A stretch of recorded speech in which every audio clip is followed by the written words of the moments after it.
ഒരു നിമിഷം എല്ലാ കണ്ണുകളും ദൈവസന്നിധിയിൽ അടയ്ക്കാമോ? എല്ലാ കണ്ണും ഒരു നിമിഷം.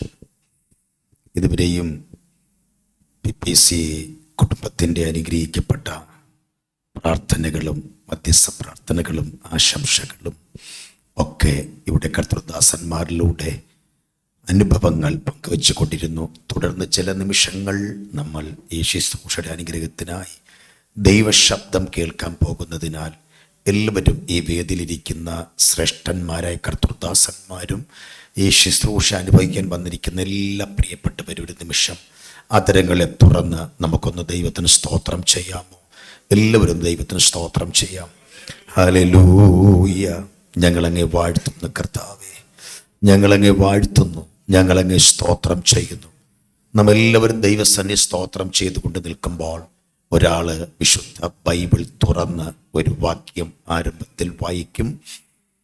53-ാം സങ്കീർത്തനം 6-ാമത്തെ വാക്യം ഒരാൾ പരസ്യമായി വായിക്കുമ്പോൾ എല്ലാവരും ബാക്കിയുള്ള മക്കൾ സ്തോത്രത്തോടെ ദൈവസന്നിധാനത്തായിരിക്കാം. സ്തോത്രം.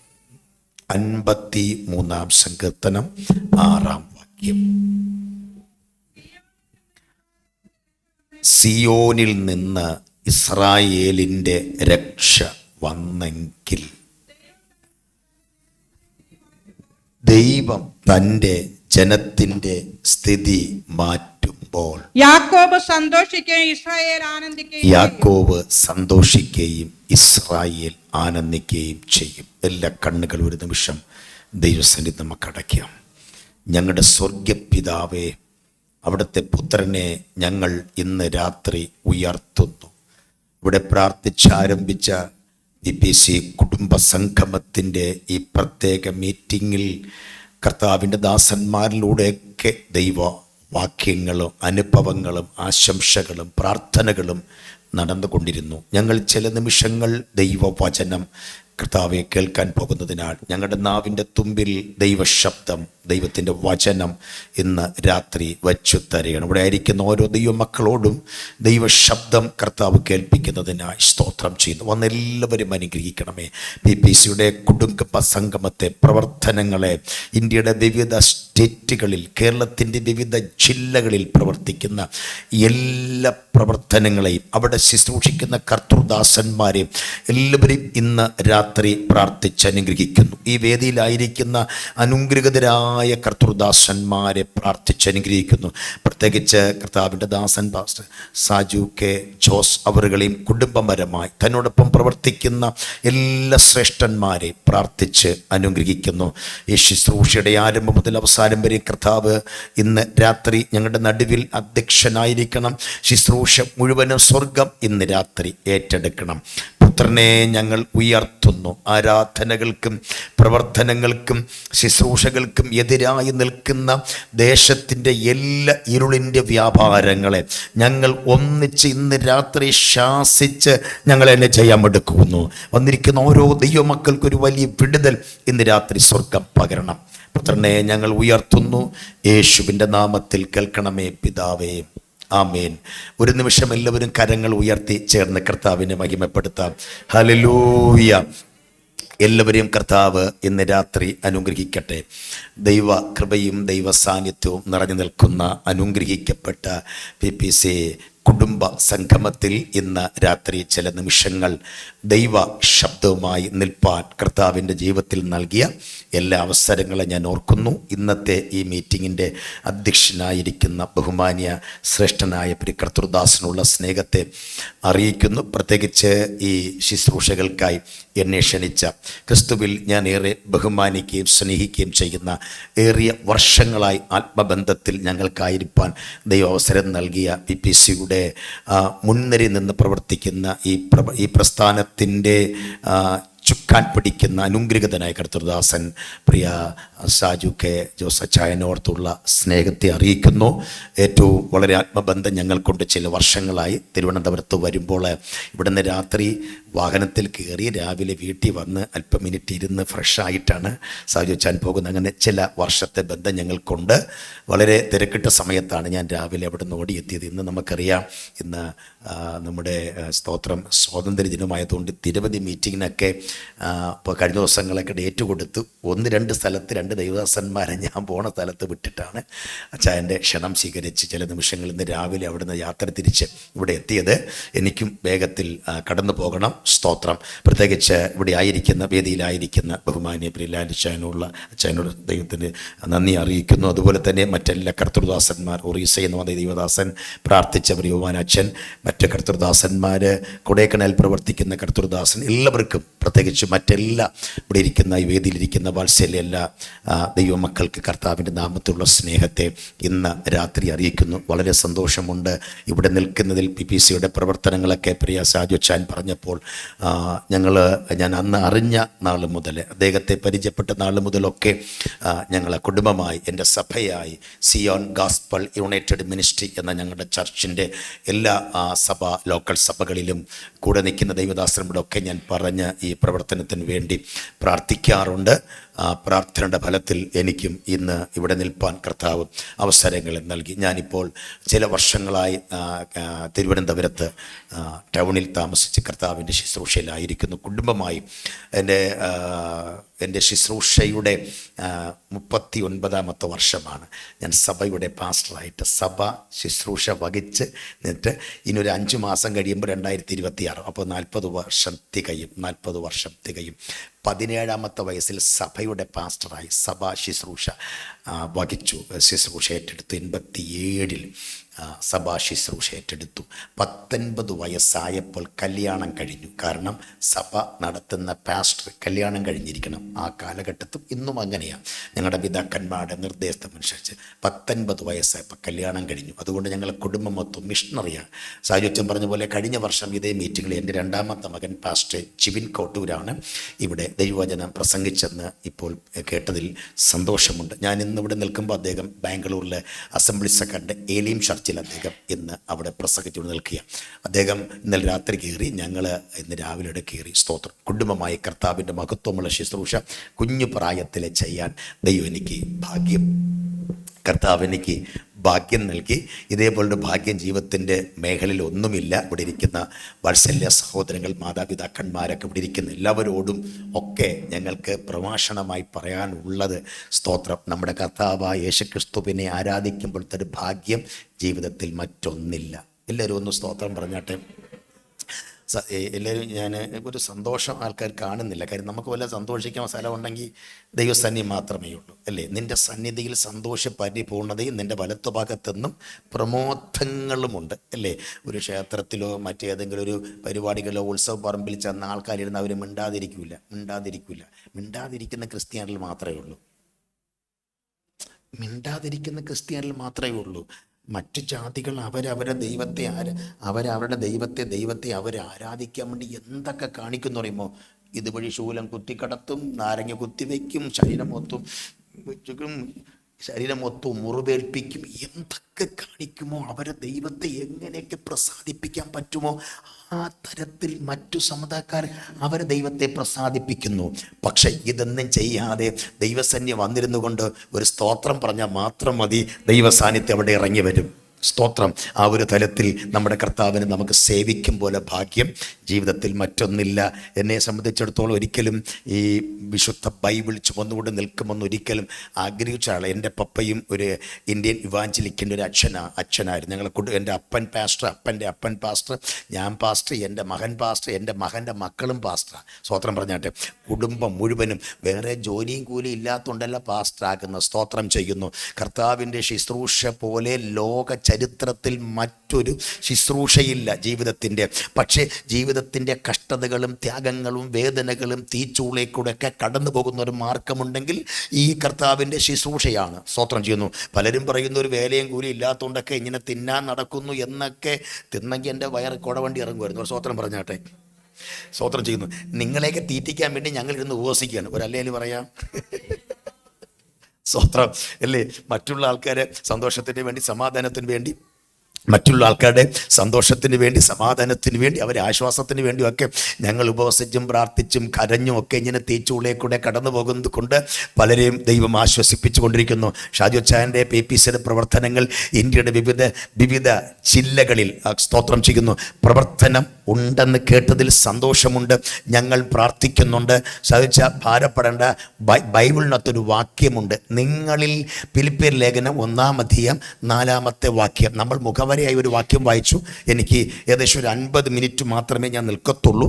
ബാക്കി മറ്റു പ്രോഗ്രാം ഇതിനകത്തുണ്ട്. എനിക്കും 10 മണിക്കുള്ള വണ്ടിയിൽ ഇവിടെ തിരിച്ച് തിരുവനന്തപുരത്തേക്ക് പോകണം. സ്തോത്രം ചെയ്യുന്നു. ഫിലിപ്പിയർ ലേഖനം 1-4 വാക്യം വായിക്കുമ്പോൾ നിങ്ങളിൽ നല്ല പ്രവൃത്തി ആരംഭിച്ചവൻ, അടുത്ത പദം, യേശു ക്രിസ്തുവിൻ്റെ നാളോളം അതിനെ തികയ്ക്കും. മനസ്സിലായില്ല? നമ്മൾ ആരംഭിച്ചതല്ല, നമ്മളിലൂടെ ഒരു നല്ല പ്രവൃത്തി ആരംഭിച്ചവൻ ഒരുവനുണ്ട്. കർത്താവ് ഏതെങ്കിലും പ്രവൃത്തി ആരംഭിച്ചിട്ടുണ്ടെങ്കിൽ ആരംഭിക്കും മുമ്പേ അതിൻ്റെ അവസാനം കാണുന്നവനാണ് നമ്മെ കൊണ്ട് തുടക്കം കുറിച്ച കർത്താവ്. ഞാൻ ആത്മാവിൽ ഇന്ന് രാത്രി ദൂത് പറയാം.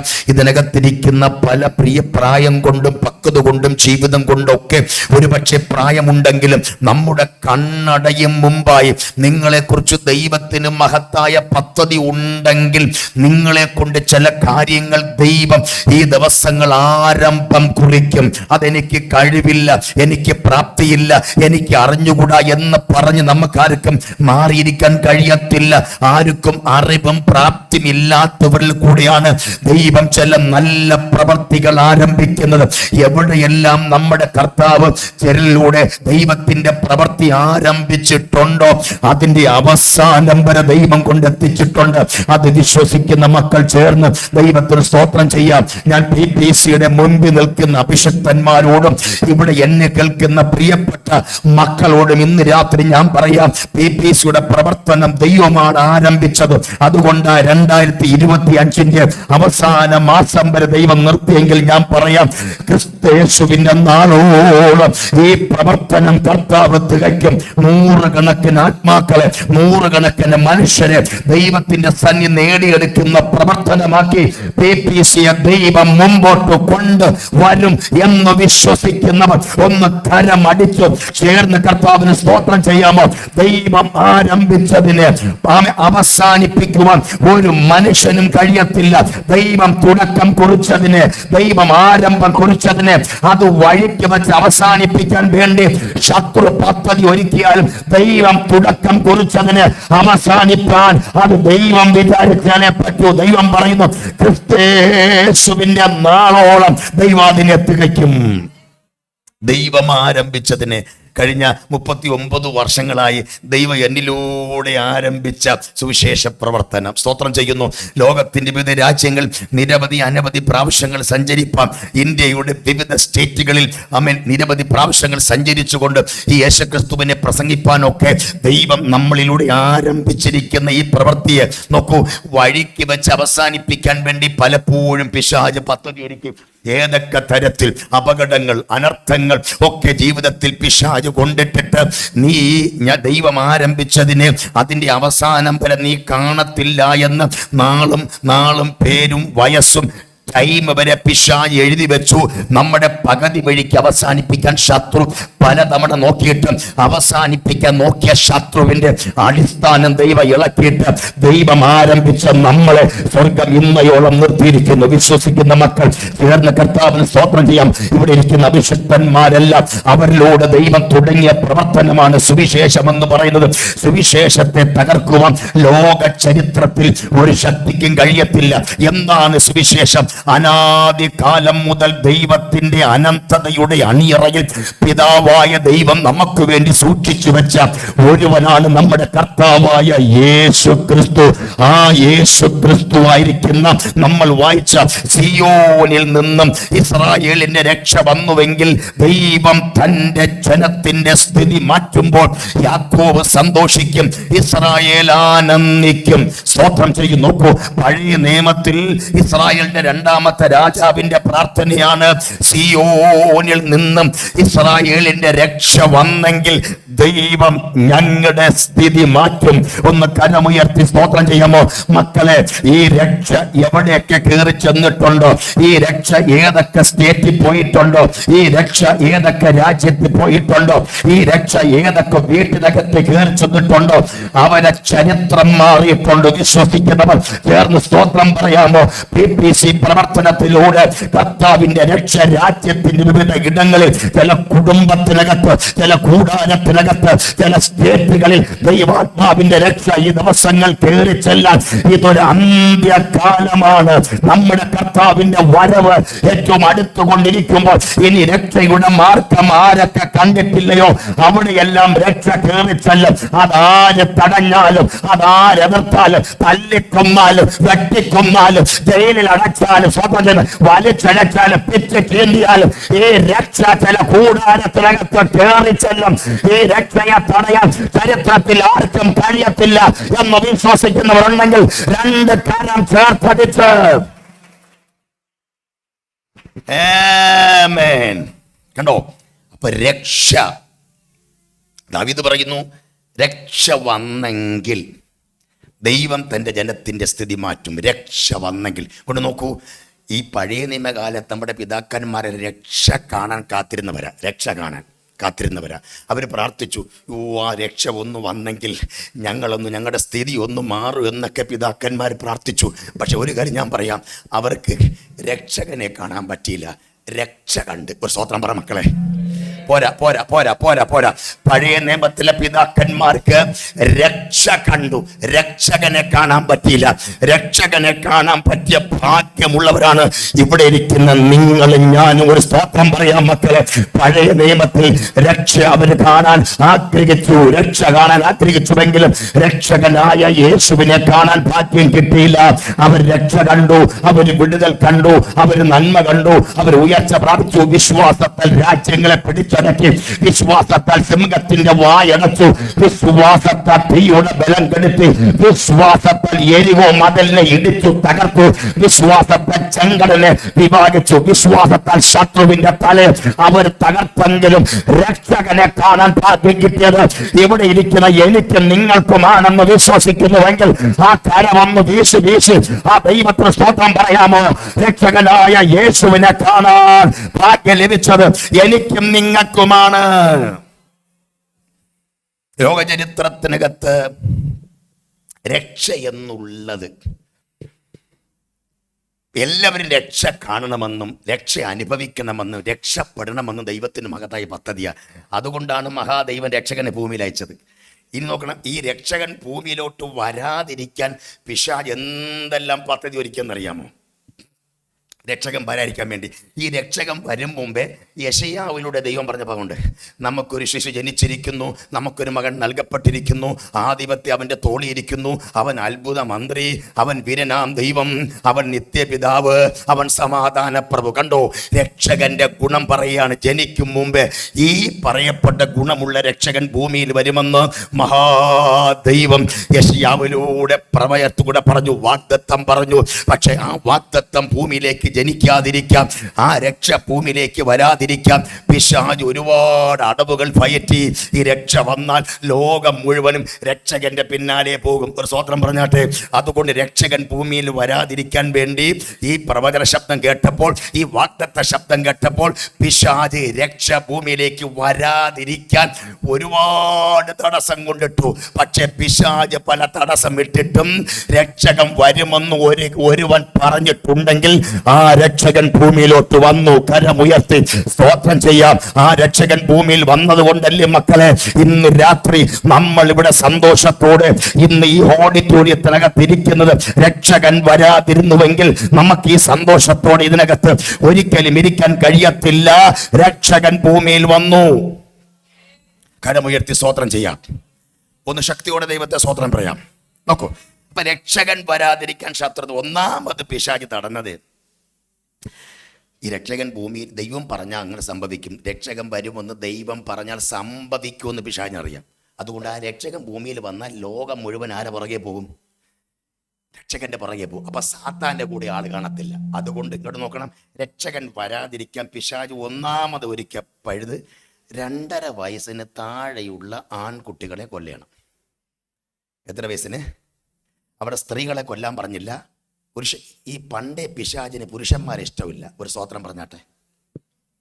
ആദ്യം മുതലേ സാത്താൻ ഇഷ്ടമില്ലാത്തൊരാളുണ്ടെങ്കിൽ ഞങ്ങളെപ്പോലത്തെ ആണുങ്ങളാണ്. 2.5 വയസ്സിന് താഴെയുള്ള ആൺകുട്ടികളെ കൊല്ലണം. നീ കേൾക്കണം, ഈ മോശ ജനിച്ചപ്പോഴും പിശാച് ഇതേ കൽപ്പന കൊടുത്തു. 2.5 വയസ്സിന് താഴെയുള്ള ആൺകുട്ടികൾ എന്ത് ചെയ്യണം?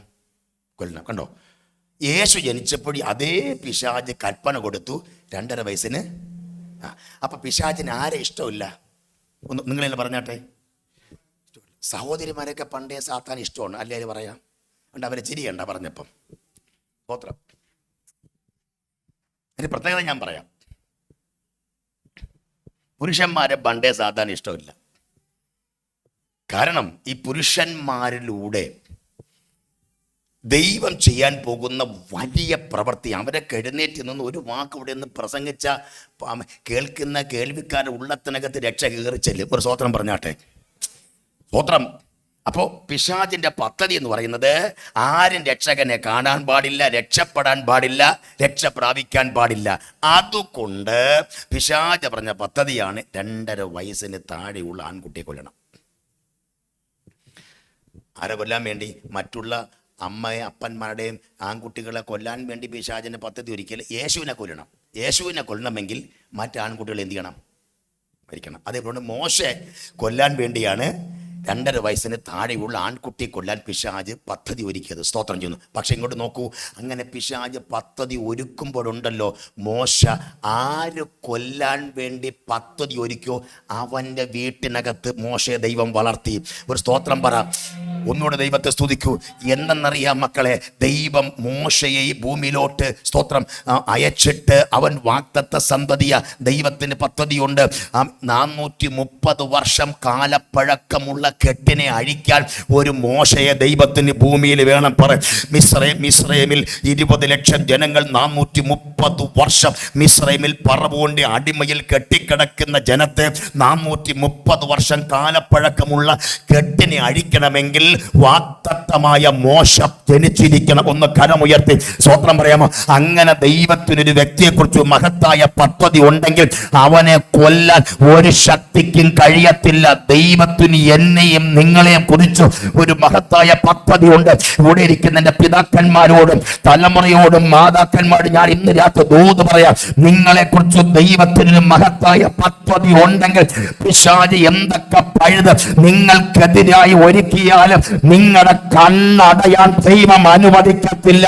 കാര്യം വാഗ്ദത്തമുള്ളവർക്കെതിരായി ശത്രുവിന്റെ പദ്ധതികൾ വരും. വാഗ്ദത്തമുള്ളവനെ ഭൂമിയിൽ നിന്ന് പുറത്തിറക്കാൻ പിശാച് പഴുതൊരുക്കും. പക്ഷെ വാഗ്ദത്തമുള്ളവനെ തകർക്കാൻ ഒരിക്കലും ദൈവം വിട്ടുകൊടുക്കത്തില്ല എന്ന് വിശ്വസിക്കുന്ന മക്കളൊന്ന് കരം ചേർത്തടിച്ച് ദൈവത്തിന് ചേർന്ന് സ്തോത്രം ചെയ്യൂ.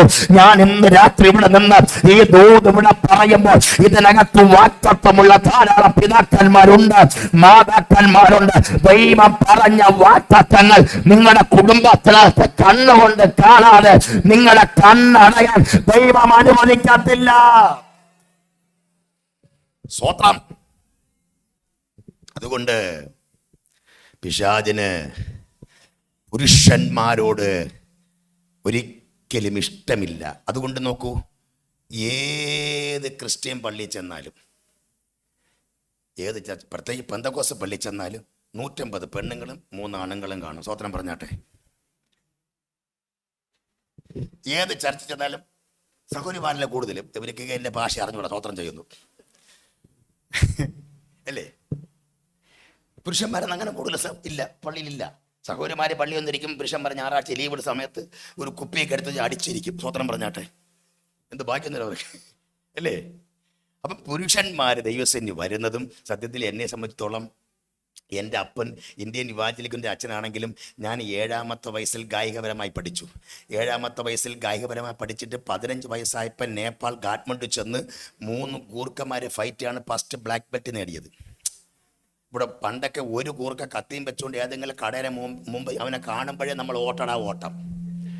അവൻ്റെ മൂക്കിൻ്റെ താഴത്ത് ചെന്ന് 3 ഗൂർഖന്മാരെ കോട്ടൂർ ജോയിക്കുട്ടി ചെന്ന് ഫൈറ്റ് ഫസ്റ്റ് ബെൽറ്റ് മാച്ചുകൊണ്ട് തിരുവനന്തപുരത്തെ തലസ്ഥാനത്ത് വന്ന് 100 കണക്കിന് ചെറുപ്പക്കാരെ പഠിപ്പിച്ച ഒരു മാസ്റ്റർ. ഇപ്പോഴാണ് പായം കൂടെ ചേർത്ത് പാസ്റ്റർ ആയത്. ഒരലയിൽ പറഞ്ഞാട്ടെ.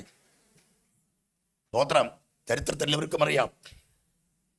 അങ്ങനെ തകർത്തു മിന്നി തിരുവനന്തപുരത്തിന്റെ തലസ്ഥാനത്ത് മുഴുവനും തകർത്ത് മിന്നി അപ്പനെയും അമ്മയും പോലീസുകാരെ പോലും വകവയ്ക്കാതെ ജീവിതത്തിന്റെ മേഖലയ്ക്കകത്ത് നടന്ന നമ്മളെയൊക്കെ ദൈവത്തിന്റെ കണ്ണ് കണ്ടെങ്കിൽ ഒരു സ്തോത്രം ദൈവ മക്കൾ പറ. കണ്ടോ, നമ്മൾ എന്തൊക്കെ അടവുകൾ പയറ്റിയാലും ഏതൊക്കെ തരത്തിൽ നമ്മൾ ജീവിച്ചാലും നമ്മെക്കുറിച്ച് ദൈവത്തിന് മഹത്തായ ഉദ്ദേശമുണ്ടെങ്കിൽ നീ എവിടെയായിരുന്നാലും ദൈവത്തിന്റെ രക്ഷ നിന്നെ തേടി വരും. വിശ്വസിക്കുന്നത്ര ദൈവ മക്കളുണ്ട്. ഞാൻ ഇവിടെ നിന്ന് ദൈവത്തിന്റെ വചനം പറയുമ്പോഴും ഇവിടെ ഇരുന്ന് നിങ്ങൾ പ്രാർത്ഥിച്ച് സ്തോത്രത്തോടെ ദൈവദൂത് സ്വീകരിക്കുമ്പോഴും ഈ പ്രസംഗവും ഈ പ്രഭാഷണവും ഈ നടക്കുന്ന ആരാധനയും കുന്നംകുളത്തിനകത്തുള്ള ഓഡിറ്റോറിയത്തിനകത്ത് മാത്രമല്ല, നിങ്ങളും ഞാനും കാണാത്ത ചില വീട്ടിനകത്ത് ഈ രക്ഷ ഈ പ്രാർത്ഥനയെ കൂടെ കയറി ചെല്ലുമ്പോൾ ഞാൻ വിശ്വസിക്കുന്നു ഇന്ത്യയുടെ വിവിധ സ്റ്റേറ്റുകളിലും ആമേൻ കയറി ചെന്ന് ചിലവരെ രക്ഷിക്കപ്പെടുത്താൻ ആമേൻ മാർഗമുള്ള ഒറ്റ മാർഗമാണെങ്കിൽ നമ്മുടെ കർത്താവായ യേശു ക്രിസ്തുവാണ്. കരം ഉയർത്തി ദൈവത്തിന് സ്തോത്രം ചെയ്യാമോ? രക്ഷയെ തടഞ്ഞു വെക്കുവാൻ, രക്ഷയെ ബ്ലോക്ക് ചെയ്ത് വെക്കുവാൻ ചരിത്രത്തിൽ ആർക്കും കഴിയത്തില്ല. ആരൊക്കെ രക്ഷയെ തടഞ്ഞിട്ടുണ്ടോ അവന്റെ ജീവിതത്തിൽ ഒന്നുകിൽ അവൻ വിശ്വാസത്തിൽ വന്നിട്ടുണ്ട്, അല്ലെങ്കിൽ അവന്റെ ജീവിതത്തിന്റെ തകർന്ന അനുഭവമായിരിക്കും. ഞാൻ ഈ പുസ്തകം എടുക്കാതിരുന്നുവെങ്കിൽ ഇന്ന് ഈ ഭൂമി ജീവിച്ചിരിക്കത്തില്ല. കാരണം ഞാൻ പറഞ്ഞല്ലോ, ആ ഒരു തരത്തിൽ ജീവിതം ആയിരക്കണക്കിന് ചെറുപ്പക്കാരെ ഒക്കെ കുഞ്ഞുപ്രായത്തിലെ പഠിപ്പിച്ചു. ആരെ അനുസരിക്കാതെ, ആരെ വകവയ്ക്കാതെ, അപ്പനെയും അമ്മയും നാട്ടുകാരെയും വീട്ടുകാരെയും പോലീസുകാരെയും ഒന്നും വകവയ്ക്കാതെ തിരുവനന്തപുരത്തൂടെ ജീവിച്ചൊരു കാലഘട്ടം. നിങ്ങൾ വന്ന് തിരുവനന്തപുരത്ത് അന്വേഷിക്കണം. എല്ലാവർക്കും ഞാൻ തിരുവനന്തപുരം തലസ്ഥാനത്തിൽ 39 കൊണ്ട് സഭാ പാസ്റ്റായിരിക്കണം. അവൻ്റെ മുമ്പത്തെ ചരിത്രങ്ങൾ നിങ്ങൾ വന്ന് അന്വേഷിക്കണം. സ്തോത്രം. മറ്റു പരിപാടിയല്ല, ഈ പഠിപ്പിച്ചു അടിയും വഴക്കും ഉണ്ടാക്കി എല്ലാവർക്കും തലവേദന വരുത്തിയൊരു ജീവിതമായിരുന്നു. സ്തോത്രം ചെയ്യുന്നു. അങ്ങനെ ജീവിക്കുമ്പോൾ ദൈവത്തിനറിയാം രക്ഷ ഓട്ടിച്ചിട്ട് എന്നെ പിടിച്ചു. ഒന്ന് കരമുയർത്തി സ്തോത്രം ചെയ്യാമോ? ഈ രക്ഷ ആർക്കെങ്കിലും വേണ്ടെന്ന് പറഞ്ഞുകൊണ്ടിരുന്നുണ്ടല്ലോ, നിങ്ങൾ അങ്ങനെ പറഞ്ഞുകൊണ്ടിരുന്നു. നിങ്ങൾ ചിന്തിക്കാതിരിക്കുമ്പോൾ രക്ഷ ഡയറക്റ്റായിട്ട് കയറി വരും. ഉത്തരം. അപ്പൊ ഈ രക്ഷ വന്ന എവിടെ നിന്നറിയാമോ? എൻ്റെ തലയുടെ ഇടതു ഭാഗത്ത് ഞരമ്പ് പഴുത്തു. രക്ഷ പറഞ്ഞ മാർക്കം നോക്കിക്കോളണേ. തലയുടെ ഇടതു ഭാഗത്ത് ഞരമ്പ് പഴുത്തു, ബ്രെയിൻ ട്യൂമറായി. രക്ഷ വന്ന കാര്യം മനസ്സിലായ? സോദരം പറയും. മനസ്സിലായില്ല. ഈ രക്ഷകനെ കാണാൻ, ഈ രക്ഷകനെ സ്വീകരിക്കാൻ, ഇങ്ങനെ മൈക്കുമായി ഇവിടെ നിൽക്കാൻ, വിവിധ രാജ്യങ്ങൾ സഞ്ചരിപ്പാൻ, ആയിരക്കണക്കിന് ആൾക്കാരെ വിശ്വാസത്തിൽ കൊണ്ടുവരാൻ വേണ്ടി രക്ഷ എൻ്റെ ജീവിതത്തിൽ വരണമെങ്കിൽ എൻ്റെ എവിടെ തൊടണമെന്ന് ദൈവത്തിനറിയാം. സ്വോത്രം. എൻ്റെ തൊട്ടയുടെ അറിയാമോ? ഇടതു ഭാഗത്തെ ഞരമ്പിനെ തൊട്ടു. തലയുടെ ഇടതു ഭാഗത്തെ ഞരമ്പ് പഴുത്തു. സ്വോത്രം ചെയ്യുന്നു. തലയുടെ ഇടതുഭാഗത്തെ ഞരമ്പ് പഴുത്തു, ബ്രെയിൻ ട്യൂമറായി മാറണമെങ്കിൽ ചിന്തിച്ചു നോക്കൂ. ഡോക്ടർമാരൊക്കെ വിധി എഴുതി. തലയോടൊക്കെ തട്ടിപ്പൊളിച്ചാൽ പിന്നെ ഇവൻ ജീവിച്ചിരിക്കത്തില്ല. ഡോക്ടറൊക്കെ വിധി എഴുതി. പിന്നെ അങ്ങ് ഓപ്പറേഷൻ നടത്താം. അപ്പനെ അമ്മയും ബന്ധുക്കളെയൊക്കെ ഒന്ന് കാണിക്കാൻ വേണ്ടി ഓപ്പറേഷൻ നടത്താം. പക്ഷെ ആള് കിട്ടത്തില്ല. ഞരമ്പ് മൊത്തവും പഴുത്തില്ലേ? സ്വോത്രം ചെയ്യുന്നു. അപ്പൊ ദൈവത്തിനറിയാം ഇവന്റെ ഞരമ്പിനെ പഠിപ്പിച്ചാലേ ദൈവത്തെ ഈ പുസ്തകം എടുക്കോളും. ദൈവത്തിനറിയാം. സ്വോത്രം പറഞ്ഞാട്ടെ. അതുകൊണ്ട് ഇന്ന് ആരെങ്കിലും ശരിക്കൊന്നും രക്ഷകനെ കണ്ടില്ലെങ്കിൽ എടുത്തോളണം. അങ്ങനെ സ്വോത്രം ഇല്ലല്ല. സ്വോത്രം. സ്വോത്രം ചെയ്യുന്നു. കാര്യം നമ്മളെക്കുറിച്ച് ദൈവത്തിന് നമ്മളെ വളർത്താനും ഉയർത്താനും ദൈവത്തിന് മഹത്തായ പദ്ധതി ഉണ്ടെങ്കിൽ, സ്വോത്രം, രക്ഷ നമ്മുടെ മേൽ വരണമെന്ന ദൈവത്തിന് തിരികിതമുണ്ടെങ്കിൽ നമ്മൾ ഏതൊക്കെ സാഹചര്യത്തിലായിരുന്നാലും ഈ രക്ഷ നമ്മളെ തേടി വരും. വിശ്വസിക്കുന്നവരൊന്ന് കരമുയർത്തി ദൈവത്തിന് സ്തോത്രം ചെയ്യാമോ? കണ്ടോ, അപ്പൊ രക്ഷകൻ ഭൂമിയിൽ വരാതിരിക്കാൻ പിശാച് വിവിധ പദ്ധതികളും പഴുതികളും പിശാച് ഒരുക്കിയെങ്കിലും ആ പിശാച് ഒരുക്കിക്കൊണ്ടിരിക്കുന്ന സമയത്ത് തന്നെ നമ്മുടെ കർത്താവായ യേശു ക്രിസ്തു ഭൂമിയിൽ വന്നു. അവിടെ പറഞ്ഞു, പൈതൽ വളർന്നു, ജ്ഞാനം നിറഞ്ഞു, ആത്മാവിൽ ബലപ്പെട്ടു, കൃപയും സത്യം അടങ്ങിയവനായി നമ്മുടെ ഇടയിൽ പാർത്തു. കണ്ടോ, എവിടെ രക്ഷ വരണ്ടെന്ന് ശത്രു പദ്ധതി ഒരുക്കിയോ അവിടെ തന്നെ രക്ഷ വളരാൻ തുടങ്ങി. വിശ്വസിക്കുന്നവർ ഒന്ന് കരമുയർത്തി സ്തോത്രം ചെയ്യാമോ? ആ രക്ഷകൻ ജനിച്ചത് ബെത്ലഹേമില, രക്ഷകൻ വളർന്നത് നസറയത്തില. ആമേൻ. ബെത്ലഹേമിൽ ജനിച്ചു, നസറയത്തിൽ വളർന്നു. കാരണം എന്നറിയാമോ? നസറയത്തിൽ ജനിച്ച സ്ഥലത്താണ് യേശു വളരേണ്ടത്.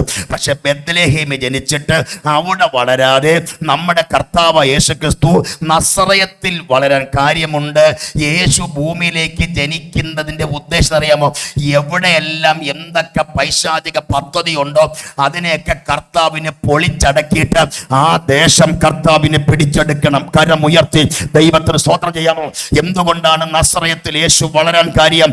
കാരണം നസറയത്ത് എന്ന പട്ടണം, സ്തോത്രം ചെയ്യുന്നു, ഏതൊരു നന്മയില്ലാത്ത പട്ടണം. അതുകൊണ്ടാണ് സ്തോത്രം ചെയ്യുന്നു കർത്താവ് പീലിപ്പോസ് ചെന്ന് നദേന് പറഞ്ഞു, നമ്മുടെ കർത്താവ് യേശുക്രിസ്തു നസറയത്തിൽ വന്നിട്ടുണ്ടെന്ന് പീലിപ്പോസ് പറയുമ്പോൾ നദേന് പറഞ്ഞൊരു പദമുണ്ട്, നസറയത്തിൽ നിന്നും വല്ല നന്മയും വരുമോ? ഒന്ന് കരമുയർത്തി സ്തോത്രം ചെയ്യാമോ? കണ്ടോ, നസറയത്ത് എന്ന പട്ടണത്തിനകത്ത് നന്മയില്ല, അനുഗ്രഹമില്ല, ഉയർച്ചയില്ല, വിടുതലില്ല. ഇരുട്ടുകൊണ്ട് മൂടപ്പെട്ടിരിക്കുന്ന നസറയത്ത് എന്ന പട്ടണത്തിൽ ചരിത്രത്തിൽ ആരും നന്മ കണ്ടിട്ടില്ല. അങ്ങനെയാണെങ്കിൽ ബെത്ലഹേമിൽ ജനിച്ച കർത്താവ് ജനിച്ചിട്ട് കർത്താവിന്റെ കാൽപാദം നസറയത്ത് എന്ന പട്ടണത്തിൽ ചവിട്ടിയപ്പോൾ നസറയത്ത് എന്ന പട്ടണത്തിന്റെ ചരിത്രം മാറി. അന്നു മുതൽ നസറയത്ത് എന്ന പട്ടണം നന്മ പ്രാപിക്കാൻ തുടങ്ങി. ഒന്ന് കരം ഉയർത്തി ദൈവത്തിന് സ്തോത്രം ചെയ്യാം. ഈ നസറയനായ രക്ഷകൻ ഏതൊക്കെ പട്ടണത്തിൽ ചെന്നിട്ടുണ്ട്, ഏതൊക്കെ വീട്ടിൽ ചെന്നിട്ടുണ്ട്, ഏതൊക്കെ ഇരുണ്ട സ്ഥലത്ത് യേശു ചെന്നിട്ടുണ്ട്, അവിടെ വെളിച്ചം വന്നിട്ടുണ്ട്, അവിടുത്തെ സ്ഥിതി മാറിയിട്ടുണ്ട്. സിയോനിൽ നിന്നും ഇസ്രായേലിന്റെ രക്ഷ വന്നെങ്കിൽ ദൈവം തന്റെ ജനത്തിന്റെ സ്ഥിതി മാറ്റുമ്പോൾ യാക്കോബ് സന്തോഷിക്കും, ഇസ്രായേൽ ആനന്ദിക്കും. രക്ഷകൻ ബെത്ലഹേമിൽ ജനിച്ചിട്ട് വളർന്നത് നസറയത്തിലാണ്. കാര്യം യേശു നസറയത്തിൽ വളർന്നാലേ നസറയത്തിൽ വല്ല നന്മ ഉണ്ടാകത്തുള്ളൂ. ഒരു സ്തോത്രം പറഞ്ഞാട്ടെ, ഒന്നുകൂടെ ദൈവത്തെ സ്തുതിക്കാം. അപ്പൊ ഇന്ന് രാത്രി ഒരു കാര്യം മനസ്സിലാക്കാൻ, രക്ഷകൻ അകത്ത് വന്നാൽ നമുക്ക് നന്മ വരും. സത്യത്തില് നമ്മുടെ ഷാഹിച്ചാൻ്റെയൊക്കെ സാക്ഷ്യം കേട്ടപ്പം ഒരു പ്രവർത്തനത്തിന്റെ മേഖലകൾ, നോർത്ത് ഇന്ത്യയിലെ പ്രവർത്തനങ്ങളൊക്കെ വളരണമെങ്കിൽ പ്രാർത്ഥന മാത്രം പോരാ. എന്ത് വേണം? സാമ്പത്തിക സഹായമില്ല. നമ്മുടെ ഈ കാലഘട്ടത്തിൽ പ്രവർത്തനം വളരത്തില്ല. പണ്ടൊക്കെയാണ് നമ്മുടെ പിതാക്കന്മാർ തിന്നാതെ ഉണ്ണാതെ ഉടുക്കാതെയൊക്കെ സുവിശേഷ വേല ചെയ്ത് സ്തോത്രം ചെയ്യുന്നു. നമ്മുടെ പിതാക്കന്മാരൊക്കെ പണ്ട് 50-55 വർഷങ്ങൾക്ക് മുമ്പുള്ള മാതാപിതാക്കന്മാരൊക്കെ ഉണ്ണാനുമില്ലാതെ ഉടുക്കാനുമില്ലാതെ വർഷങ്ങൾ കർത്താവിൻ്റെ വേല ചെയ്തു സ്തോത്രം ചെയ്യുന്നു. അന്ന് ഇത്രത്തോളം ആൾക്കാർ കൂടുന്ന സ്ഥലമൊന്നുമല്ല. പക്ഷേ ഈ കാലഘട്ടത്തിൽ സുവിശേഷ പ്രവർത്തനം വളരണമെങ്കിൽ സ്തോത്രം ചെയ്യുന്ന പ്രാർത്ഥനയും പ്രവർത്തനവും സാമ്പത്തിക സഹായം ഉണ്ടെങ്കിൽ മാത്രമേ ഒരു പ്രവർത്തനം വളരത്തുള്ളൂ. സ്തോത്രം. സത്യത്തിൽ ഇന്ത്യ മഹാരാജ്യത്തിനകത്ത് ഞാൻ പറയാം, ഇന്ത്യ വളരണമെങ്കിലും നോർത്ത് ഇന്ത്യക്കകത്തുള്ള പ്രവർത്തനങ്ങൾ, അവിടെയുള്ള പ്രവർത്തനം വളരുവാൻ, അവിടെയുള്ള വ്യക്തികൾ യേശുവിനെ അറിയണമെങ്കിൽ കേരള തലസ്ഥാനത്തിരുന്ന് നമ്മൾ ഈ ദിവസങ്ങൾ പ്രാർത്ഥിക്കുവാൻ തയ്യാറായാൽ, പ്രവർത്തിക്കാൻ തയ്യാറായാൽ, നിങ്ങൾ കാണാത്ത സ്റ്റേറ്റുകളിൽ ദൈവത്തിൻ്റെ പ്രവർത്തനം വളരാൻ തുടങ്ങും. സ്തോത്രം. ഈ പണ്ടുകാല ഒരിക്കൽ ഈ ലോകരാജ്യത്തിൽപ്പെട്ട അമേരിക്കയും ജർമ്മനിയും ഇംഗ്ലണ്ടും ഓസ്ട്രേലിയയൊക്കെ തമ്മിലൊരു മത്സരം വെച്ചു. ദൈവത്തിന് വേണ്ടി കൊടുക്കുന്ന കാര്യത്തിൽ അവർ മത്സരം വെച്ചു. ദൈവത്തിന് കൊടുക്കണം. അപ്പോൾ അമേരിക്ക ഇങ്ങോട്ട് വന്ന് പറഞ്ഞു, ഞങ്ങൾ ദൈവത്തിന് കൊടുക്കാൻ വേണ്ടി പോവുകയാണ്. ഞങ്ങൾ ഭൂമിയിലൊരു വലിയ വൃത്തം വരയ്ക്കും. ഒരു വലിയ വൃത്തം ഭൂമിയിൽ വരച്ചിട്ട് ഞങ്ങൾ അമേരിക്കൻ ഡോളർ വാരി മേലോട്ട് എറിയും. ഈ മേലോട്ട് പോയിട്ട് ഈ വലിയ വൃത്തത്തിനകത്ത് വീഴുന്ന ഡോളർ ദൈവത്തിനും വൃത്തത്തിൻ്റെ പുറത്ത് വീഴുന്നത് അവർക്കും. ഒരു സ്തോത്രം പറഞ്ഞാട്ടെ. അപ്പം ജർമ്മൻകാർ പറഞ്ഞു, ഞങ്ങൾ വലിയ വൃത്തം വരയ്ക്കില്ല, ഞങ്ങളൊരു കൊച്ചു വൃത്തം വരച്ചിട്ട് ഞങ്ങൾ കുറച്ച് പൈസ വാരി മേലോട്ടെറിയും. ആ ചെറിയ വൃത്തത്തിനകത്ത് വിടുന്ന പണം ദൈവത്തിനും പുറത്ത് വീണേക്കും ഞങ്ങൾക്കും. സ്തോത്രം പറഞ്ഞാട്ടെ. അപ്പം ഇന്ത്യക്കാരും കേരളത്തുകാരും കുന്നംകുളത്തുകാർ പറഞ്ഞു, ഞങ്ങൾ വൃത്തമൊന്നും വരയ്ക്കില്ല, ഞങ്ങൾ കുറച്ച് പൈസ വാരി മേലോട്ടെറിയും, മേലോട്ട് പോകണം ദൈവത്തിന് താഴെ വരുന്നേക്കാൻ ഞങ്ങൾക്കും. അല്ലേ പറഞ്ഞാട്ടെ.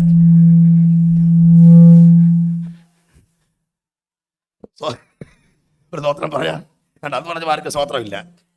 മേലോട്ട് പോകുന്ന ദൈവത്തിന് താഴെ വരുന്നേക്കെ ഞങ്ങൾക്കും. അതുകൊണ്ട് നമ്മുടെ ഇന്ത്യ മഹാരാജ്യത്തിനകത്ത് സുവിശേഷ പ്രവർത്തനത്തിനകത്ത് വലിയ സ്തോത്രം ചെന്ന് വിശാലതൊന്നുമില്ല. ഏത് പെന്തിക്കോസ്ത് സഭ ചെന്നാലും 30-40 വിശ്വാസിയേ ഉള്ളൂ. അല്ലേലും പറഞ്ഞാട്ടെ, അത്രേ ഉള്ളൂ. 30-40 വിശ്വാസികളെ ഉള്ളൂ. നട്ടപ്പോഴൊരു കുട്ട, പറിച്ചപ്പോഴൊരു കുട്ട, അത്രേ ഉള്ളൂ. പ്രാർത്ഥനയും പ്രവർത്തനവും കൊടുക്കലോ ഒക്കെ ഉണ്ടെങ്കിൽ ആ പ്രസ്ഥാനം ദൈവം വളർത്തിക്കൊണ്ടിരിക്കും. ഒന്ന് കരമുയർത്തി ദൈവ സ്തോത്രം പറയാമോ? സ്തോത്രം. പക്ഷെ നമ്മൾ കൊടുത്തില്ലെങ്കിലും നമ്മൾ പ്രാർത്ഥിച്ചില്ലെങ്കിലും ദൈവത്തിനൊരു ദേശത്തൊരു വ്യക്തിയെക്കുറിച്ച് ദൈവത്തിന് ഉദ്ദേശമുണ്ടെങ്കിൽ ദൈവത്തിൻ്റെ സമയമെത്തുമ്പോൾ അവനെ ദൈവം പൊക്കിയെടുത്ത് പുറത്ത് കൊണ്ടുവരും. സ്തോത്രം. നമ്മൾ കരഞ്ഞില്ലെങ്കിൽ, നമ്മൾ പ്രാർത്ഥിച്ചില്ലെങ്കിൽ, സ്തോത്രം ചെയ്യുന്നു, ദൈവത്തിന് നമ്മെക്കുറിച്ചൊരു ഉദ്ദേശമുണ്ടോ അവനെ ദൈവം പുറത്തു കൊണ്ടുവരും.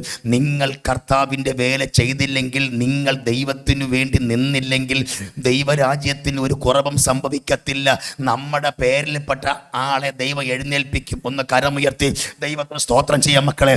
ഒന്ന് ശക്തിയോടെ ദൈവത്തിന് സ്തോത്രം ചെയ്യാമോ? സ്തോത്രം.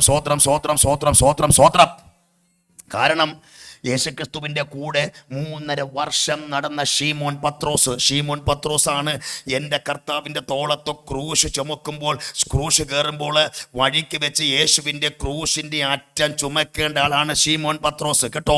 പക്ഷേ കർത്താവിൻ്റെ തോളത്ത് ക്രൂശ് കയറിയപ്പോൾ കഷ്ടത കർത്താവിന് വന്നപ്പോൾ ആ കഷ്ടതയുടെ നടുവിൽ ഷീമോൻ പത്രോസ് ദൂരത്ത് മാറിപ്പോയപ്പോൾ അവൻ്റെ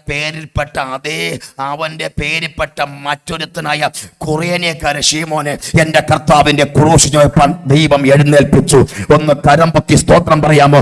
നിങ്ങളും ഞാനും യേശുവിനെ സ്നേഹിക്കാൻ തയ്യാറല്ലെങ്കിൽ നിങ്ങളുടെ പേരിൽപ്പെട്ട അടുത്തയാളെ ദൈവം എഴുന്നേൽപ്പിക്കും. വിശ്വസിക്കുന്ന എത്ര ദൈവമക്കളുണ്ട്? കരം ഉയർത്തി ദൈവത്തിന് സ്തോത്രം ചെയ്യാമോ? അപ്പൊ ദൈവം ആഗ്രഹിക്കുന്ന ദൈവത്തിന്റെ മഹത്തായ പദ്ധതി ഉള്ള വ്യക്തികളെ ദൈവത്തിന്റെ സമയമെത്തുമ്പോൾ ദൈവം പുറത്തു കൊണ്ടുവരും. അതാർക്കും തടയാൻ കഴിയത്തില്ല, അതാർക്കും ഒതുക്കാൻ കഴിയത്തില്ല. എത്രമാത്രം മനുഷ്യരും ജാതികളും മതങ്ങളും സ്വതന്ത്രം ചെയ്യുന്നു, സുവിശേഷ വിരോധികളും സുവിശേഷ പ്രവർത്തനത്തെ ഒതുക്കാൻ നോക്കിയാൽ അവർ ഒതുക്കുമ്പോൾ വളരുന്ന ഒറ്റ മാർഗമുണ്ടെങ്കിൽ നമ്മുടെ കർത്താവായ യേശുക്രിസ്തുവിന്റെ മാർഗം മാത്രമേ ഉള്ളൂ. അതുകൊണ്ട് പത്രോസ് പറയുന്നു, മറ്റൊരുത്തരിലും രക്ഷയില്ല, നാം രക്ഷിക്കപ്പെടാൻ ആകാശത്തിന്റെ കീഴിൽ മനുഷ്യരുടെയിൽ നൽകപ്പെട്ട ഒരു നാമം മാത്രമേ ഉള്ളൂ, നമ്മുടെ കർത്താവായ യേശുക്രിസ്തുവിന്റെ നാമം. അതിൽ വിശ്വസിക്കുന്നവർ തകരത്തില്ല, അതിൽ വിശ്വസിക്കുന്നവർ നശിക്കത്തില്ല, അതിൽ വിശ്വസിക്കുന്നവർക്ക് പരാജയമില്ല. സ്തോത്രം. കരമുയർത്തി ദൈവത്തിന് സ്തോത്രം പറയാമോ? അപ്പൊ ദൈവം നമ്മൾ കൂടി ആരംഭിക്കുന്ന പ്രവർത്തികൾ അത് അവസാനിക്കണം ദൈവം വിചാരിക്കണം. മറ്റാർക്കും അവസാനിപ്പിക്കാൻ കഴിയത്തില്ല. നമുക്കറിയാം, ഈ യോഹന്നാൻ്റെ സുവിശേഷം എഴുതിയ യേശുക്രിസ്തുവിൻ്റെ മാറോട് ചാരിക്കിടന്ന യോഹന്നാൻ യേശുവിൻ്റെ ശിഷ്യനാണ് സുവിശേഷം എഴുതിയത്. ഈ സുവിശേഷം എഴുതിയപ്പോൾ അത് വായിക്കുന്ന ആൾക്കാരെല്ലാവരും രക്ഷിക്കപ്പെടും. ഞാൻ എൻ്റെ സമാധാനം നിങ്ങൾക്ക് തന്നേച്ച് പോകുന്നു, ലോകം തരുന്ന സമാധാനമല്ല, ഞാൻ നിങ്ങളുടെ കൈവിടത്തില്ല. അടുത്ത 14 അദ്ദേഹം പറയുന്നു, സ്തോത്രം ചെയ്യുന്നു, 14 യോഹന്നാൻ സുവിശേഷം 14 പറയുന്നു പറയുമ്പോൾ ആ വാക്യം വായിക്കാൻ അറിയാമോ? നിങ്ങളുടെ ഹൃദയം എന്ത്? ഇതൊക്കെ യോഹന്നാൻ സുവിശേഷത്തിനകത്ത് എഴുതി. അപ്പം ഇത് വായിക്കുന്നവരൊക്കെ, ഹൃദയം കലങ്ങിയവരൊക്കെ ഇത് വായിക്കുമ്പോൾ രക്ഷപ്പെടുകയാണ്. അപ്പടി പിശാച് വിചാരിച്ച് ഈ എഴുതിയവനെ ഭൂമിയിൽ വെച്ചിക്കാൻ പാടില്ല. സ്തോത്രം പറഞ്ഞാട്ടെ. ഈ സുവിശേഷം എഴുതിയവനെ എന്ത് ചെയ്യാൻ പാടില്ല? വെച്ചിക്കാൻ പാടില്ല. അതുകൊണ്ട് പിശാച് പദ്ധതി ഒരുക്കി ഇവനെ തിളച്ച എണ്ണയ്ക്കകത്തിടണം. എവിടെ ഇടണം? ജീവിതത്തിൽ എന്തായാലും നമ്മൾ എഴുതുള്ളൂ, നമ്മളൊക്കെ ജീവിച്ചാലേ പ്രസംഗിക്കുള്ളൂ. അതുകൊണ്ട് ഇവനെ എണ്ണയ്ക്കകത്തിടണം. അങ്ങനെ പിശാച് എന്തറിയാമോ? സുവിശേഷം എഴുതിയവനെ സ്തോത്രം ചെയ്യുന്നു എണ്ണയ്ക്കകത്തിട്ടു. എണ്ണയ്ക്കകത്തിട്ടപ്പോൾ സ്തോത്രം ചെയ്യുന്നു, ഇട്ടവർ വിചാരിച്ചു യോഹന്നാൻ സ്നാപൻ നല്ല ഫ്രൈ ആയി വരുമെന്ന്. സ്തോത്രം ചെയ്യുന്നു, യോഹന്നാൻ ഫ്രൈ ആയി വരുമെന്ന്. പക്ഷെ ചെന്ന് നോക്കിയപ്പോൾ ഉണ്ടല്ലോ, തിളച്ച എണ്ണയ്ക്കകത്ത് യോഹന്നാൻ കിടക്കുന്നു. അവർ ചോദിച്ചു, യോഹന്നാനെ, എൻ്റെ തിളച്ച എണ്ണ നിന്നെ ഒന്നും ചെയ്തില്ലേ? അപ്പോൾ പുള്ളി പറഞ്ഞു, സ്തോത്രം, നീറോയെ, നിൻ്റെ തിളച്ച എണ്ണ എൻ്റെ ശരീരത്തെ വല്ലാതെ തണുപ്പിക്കുന്നു. ഒരു സ്തോത്രം പറയാം മക്കളെ. സ്തോത്രം ചെയ്യുന്നു. കണ്ടോ, തിരിച്ചവനെ എണ്ണയ്ക്കകത്ത് കയറ്റി. എണ്ണയ്ക്കകത്ത് കയറി വന്നപ്പം എഴുത്ത് നിർത്തിയില്ല. യോഹന്നാൻ്റെ 1-ാം ലേഖനം, 2-ാം ലേഖനം, 3-ാം ലേഖനം. ഒരു സ്തോത്രം പറ മക്കളെ. ഈ ലേഖനം എഴുതാൻ തുടങ്ങിയ പിശാച് വരച്ച് കണ്ട എണ്ണയ്ക്കകത്ത് ഇട്ടിട്ടും അവൻ വീണ്ടും സ്തോത്രം ചാവാതെ എഴുതി. ഇനി അവന് വേറൊരു പരിപാടിയില്ല, ഇനി അവൻ എഴുതാൻ പാടില്ല. അവൾ കാര്യം ചെയ്യാം, പസ്മോസിലേക്ക് നാട് കടത്താം. കണ്ടോ, ലോക ചരിത്രത്തിൽ ഒറ്റപ്പെട്ട ഒരാളുണ്ടെങ്കിൽ യോഹന്നാൻ മാത്രം. ലോക ചരിത്രത്തിനകത്ത് ഒറ്റപ്പെട്ടിട്ടുണ്ടെങ്കിൽ സ്തോത്രം ചെയ്യുന്നു. നമ്മുടെ ആൾക്കാരൊക്കെ പറയും, എനിക്ക് ആരുമില്ല. പിന്നെ പറയും, എനിക്ക് ദൈവമല്ലാതെ ആരുമില്ലെന്ന്. സ്തോത്രം പറഞ്ഞാട്ടെ. ചിലർ പറയും, എനിക്ക് എന്നെ സഹായിക്കാൻ ആരും ഇല്ല. പിന്നെ പറയും, ചിലർ പറയും, ദൈവം അല്ലാതെ എനിക്കാരും. പിന്നെ നിങ്ങൾക്ക് ആരും വേണം മക്കളെ? ദൈവം. സ്തോത്രം ചെയ്യുന്നു. ലോക ചരിത്രത്തിനകത്ത് ഒറ്റപ്പെട്ട ഒരു മനുഷ്യനുണ്ടെങ്കിൽ യോഹന്നാൻ സ്നാപൻ, യോഹന്നാൻ അപ്പോസ്തലൻ. എവിടെ പോയി? ഭസ്മോസിൽ പോയി. അപ്പൊ ഒന്ന് സുവിശേഷം എഴുതിയപ്പോൾ എവിടെ കൊണ്ടിട്ട് തിളച്ച എണ്ണ ഇട്ടു. തിളച്ച എണ്ണ ഇട്ടിട്ട് അവൻ മരിക്കാതെ വന്നപ്പോൾ പിന്നെ 1, 2, 3 ലേഖനം എഴുതി. അപ്പൊ പിശാചു വിചാരിച്ചു അവൻ ജീവിച്ചിരുന്ന ഇവന്റെ കൈ അനേക ആൾക്കാരെ വിശ്വാസത്തിൽ കൊണ്ടുവരും. സ്വത്രം പറഞ്ഞാട്ടെ, കൊണ്ടുവരും. എഴുതിയാൽ മതി, അത് വായിക്കുന്നവരൊക്കെ നീ വിശ്വാസത്തിൽ വരയിലാണത്. അതുകൊണ്ട് കാര്യം ഇനി ഒരിക്കലും എഴുതാൻ പാടില്ല. സ്വത്രം അങ്ങനെ കൊണ്ട് പസ്മോസം ദൈവി കൊണ്ടിട്ടു. ഇനി നീ എഴുതണ കാണട്ടെ. സ്വത്രം ഒരു പറഞ്ഞാട്ടെ, സ്വത്രം പറയാം മക്കളെ. അവിടെ കിടന്നുകൊണ്ട് വെളിപ്പാട് പുസ്തകം എഴുതി. ഒരു സ്തോത്രം പറ മക്കളെ, സ്തോത്രം പറ. കണ്ടോ? ആമേ. എഴുതുവാൻ ദൈവത്തിന്റെ വ്യക്തിക്ക് മഹത്തായ പദ്ധതി ഉണ്ടെങ്കിൽ നീ എണ്ണയ്ക്കകത്തിട്ടാലും നീ പത്മോസ് ദ്വീപിനകത്തിട്ടാലും ചില ഭക്തന്മാരുടെ കൈ കൊണ്ട് ചിലതൊക്കെ എഴുതിയാലുണ്ടല്ലോ. പിശാചിന്റെ പക്ഷത്ത് നിന്ന്, പിശാചിന്റെ സ്വന്തം സന്നിയിൽ നിന്നും ചിലവരെ പിടിച്ച് പുറത്തു കൊണ്ടുവരാൻ ചില ദൈവദാസന്മാർ ദൈവം ഉപയോഗിക്കും. വിശ്വസിക്കുന്ന മക്കൾ ചേർന്ന് കർത്താവിന് സ്തോത്രം പറയാമോ? ഹല്ലേലൂയ. അതുകൊണ്ട് ദൈവത്തിന് ഉദ്ദേശമുള്ളവരെയും ദൈവത്തിന് പദ്ധതി ഉള്ളവരെയും ഒന്നും ആർക്കും തകർക്കാൻ കഴിയത്തില്ല, ആർക്കും ഒതുക്കാൻ കഴിയത്തില്ല. നോർത്ത് ഇന്ത്യ പ്രവർത്തിക്കുന്ന, ഒറീസയിലൊക്കെ പ്രവർത്തിക്കുന്ന ദൈവദാസന്മാരുടെ ഉണ്ട്, PPSോട് ബന്ധത്തിൽ ചേർന്ന് പ്രവർത്തിക്കുന്ന അഭിഷക്തന്മാരോടൊക്കെ പറയാം, നമ്മൾ ഇവിടെ ഇരുന്ന് ഇന്ന് രാത്രി പ്രാർത്ഥിക്കുമുണ്ടല്ലോ, നമ്മുടെ കർത്താവിന്റെ വരവ് ഏറ്റവും അടുത്തിരിക്കുന്നതിനാൽ സ്തോത്രം ചെയ്യുന്നു. യേശുവിന്റെ വരവിന് മുമ്പായി ചിലവരെയും കൂടെ ദൈവത്തോട് അടുപ്പിക്കുവാൻ, രക്ഷയുടെ മാർഗം കാണിക്കുവാൻ തക്കവണ്ണം ദൈവത്തിന് ചിലവരെ കുറിച്ച് മഹത്തായ പദ്ധതി ഉണ്ട്. എന്റെ ദൈവം അത് ചെയ്തിരിക്കും. എത്ര പേര് ഇന്ന് രാത്രി വിശ്വസിക്കുന്നു? ആ കരമൊന്ന് ഉയർത്തി ചേർന്ന് കർത്താവിന് ഒന്നിച്ച് ദൈവത്തിന് സ്തോത്രം ചെയ്യാം. ശക്തിയോടെ ദൈവത്തെ സ്തുതിക്കാം. പോരാ, ശക്തിയോടെ. ഹല്ലേലൂയ. അപ്പോസ്തലനായിരിക്കുന്ന പൗലോസ് ലേഖനം എഴുതുമ്പോൾ ആ ലേഖനം വായിക്കുന്ന എല്ലാവരും രക്ഷിക്കപ്പെടും.